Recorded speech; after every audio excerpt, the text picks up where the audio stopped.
Hello, friend. Thanks for joining me for another book chat. Today, let's spend a few minutes with Perhaps the Stars by Ada Palmer. This is book 4 in a quartet series called Terra Ignota.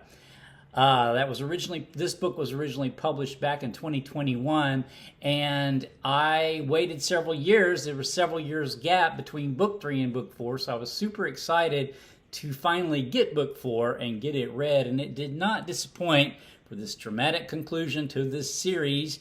You know, I chatted all 3 of the previous books here on my channel. I will link to those chats down in the details below. And in those chats, I detailed the very detailed world building that is in this book. So I won't go into that too much here. But what I thought I would do is just, I consider this series actually hard science fiction, and it's not because of of difficult science in the book. It's because of the very, very intricate world building in the book. So I thought I'd just kick off this chat really by discussing the different aspects that I think what makes this book hard.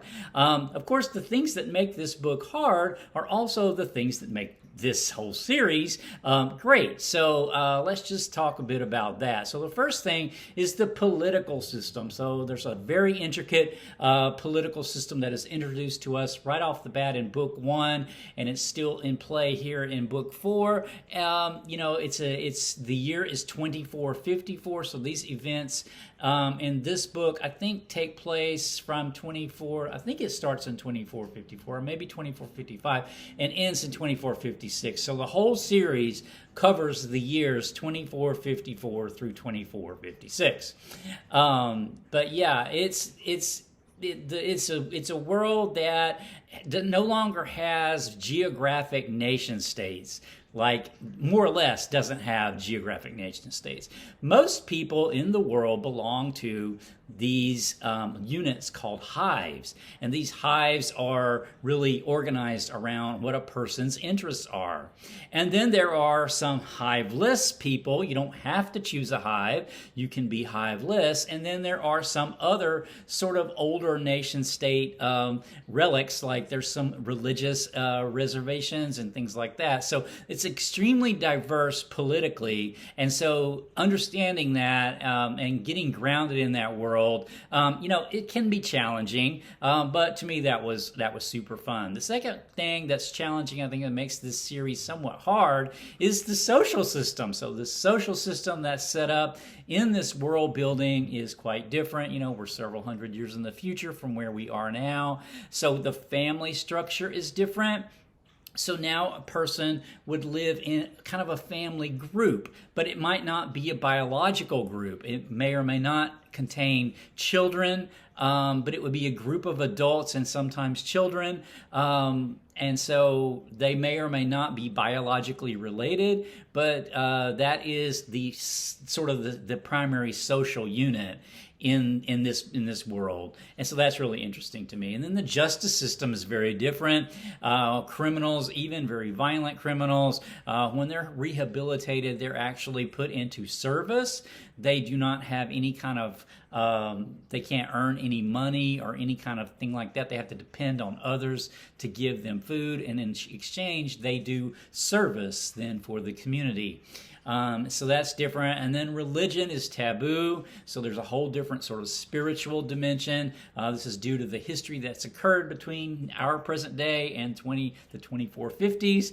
And so that's also adds a layer of complexity to this world building. And then the gender system. So gender is also a sort of a taboo. So most people refer to themselves in sort of a gender-neutral way, so we don't usually know the gender, the actual biological gender of our characters. In some instances, it's sort of revealed, but what their biological gender is. But in the narrative itself, our narrator for this is somewhat unreliable in this regard. They actually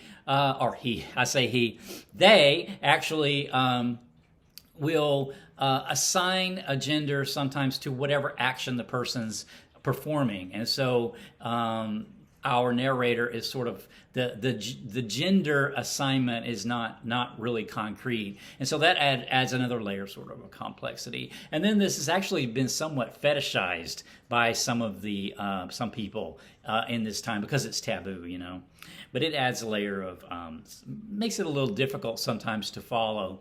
Then there's just multiple characters. We've got, this is a political. There's a lot of political balance of power discussions. So the characters that we mostly know are the leaders of the various hives throughout the entire series, and this is no different in this book.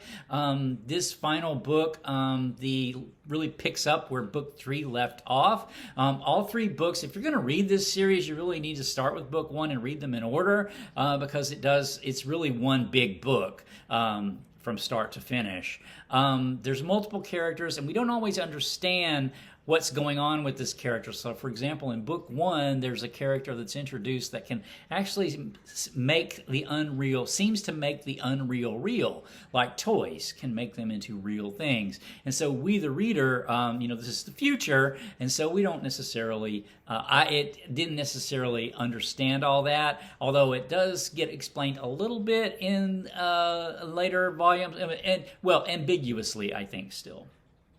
And then finally, I mentioned our narrator. Our narrator is actually writing these 4 books in the style of a history. So they are writing down the events that occurred beginning in book 1, which was the sort of the beginning of the political instability that starts gripping the world, starting to grip the world at that time, culminating then in a war, a global war.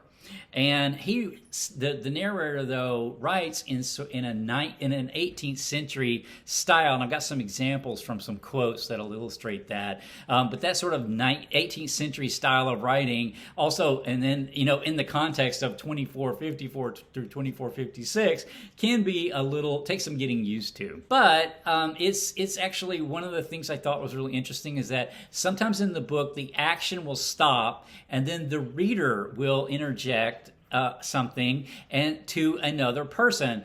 Often it's to Thomas Hobbes, the philosopher, the 18th century philosopher. So there's a quote that really illustrates that. And it says, "We feared the mobs who hold the many bridges might refuse their adversaries' passage, but white flags paired with the black law's piercing glares remind all that even lawless Hobbstown follows its ancient teacher's 15th law, never to harm or hinder peacemakers, ambassadors, or agents of the public good."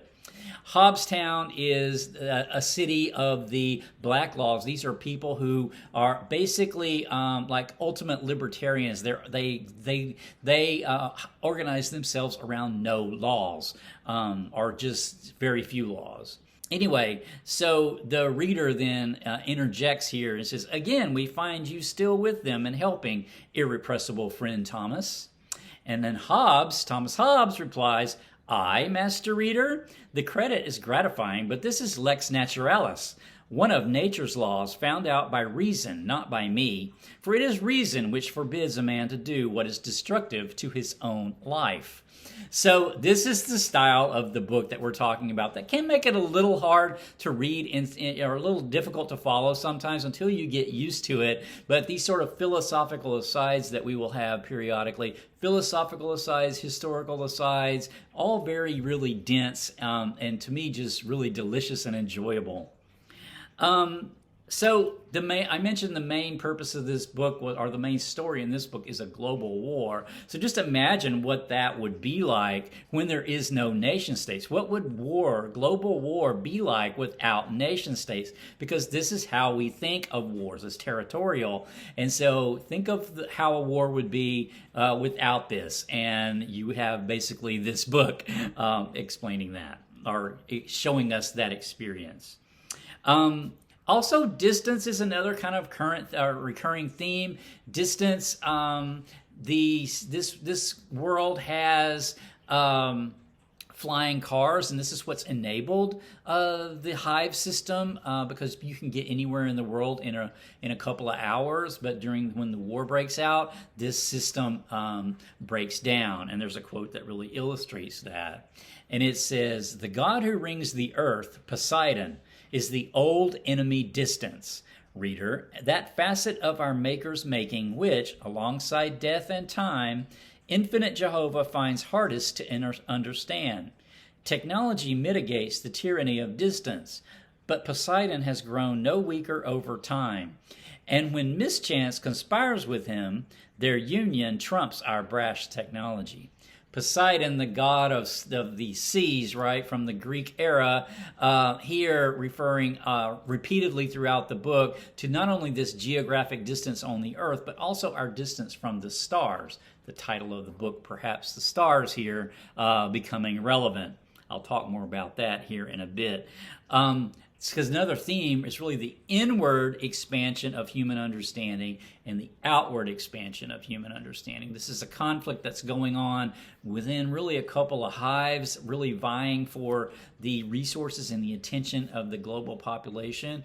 One wants to focus on conquering death, and the other one wants to conquer specifically Mars. And so they want to expand humanity out into the cosmos, right out into the solar system.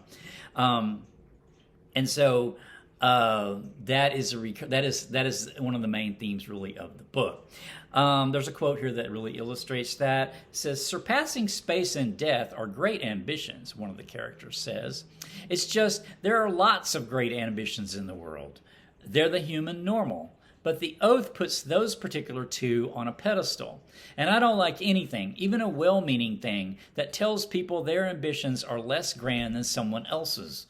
We push the envelope, whether it's Mars or a marathon or new frontiers in cookie baking. Even the best parenting on an exhausted Wednesday. It's still human excellence and noble and amazing." Saying here, human excellence is another recurring theme throughout the book. The author here at the very end of the book, actually in the acknowledgments at the end, writes this: "I hope the ideas, the fragile and imperfect hives of 2454 and the battered but changing for the better hives of 2456 will help you rise with strength tomorrow morning as you lift your oar pack, or first aid kit, whatever task at hand. They're all the oar, so long as you still carry in your breast that ancient spark, contagious, shared from breast to breast, that has died out 1,000 times, but never yet in every breast at once." And this is human excellence, a recurring theme throughout this book. A couple other quotes before I run out of time here that I just loved. One is, "No one should have to choose between building the future they love and doing so kindly." Very good. And the other one is, "War is the thesis that there is a special time when causing death is normal, legal, heroic, accepted, right. I hate this thesis, and I cannot call it justice." Another big theme, especially towards the end of the book, is how to reconcile what all has happened earlier in the book, and now, with the coming of peace. So I will leave the chat with that. I just love this whole series. This was just a terrific finale for me. I enjoyed it so much. If you like challenging science fiction, I don't want to put anybody off from reading it because it is readable. It's not just super easy science fiction. You do have to make a little effort, but that human excellence thing, if you put the effort in, I think you might enjoy it. I certainly did. All right, my next chat, I will leave the chat there. My next chat is going to be Cosmic Consciousness by Richard M. Bucke. I have finished this already. I will have a chat on it coming up soon. Until next time, take care.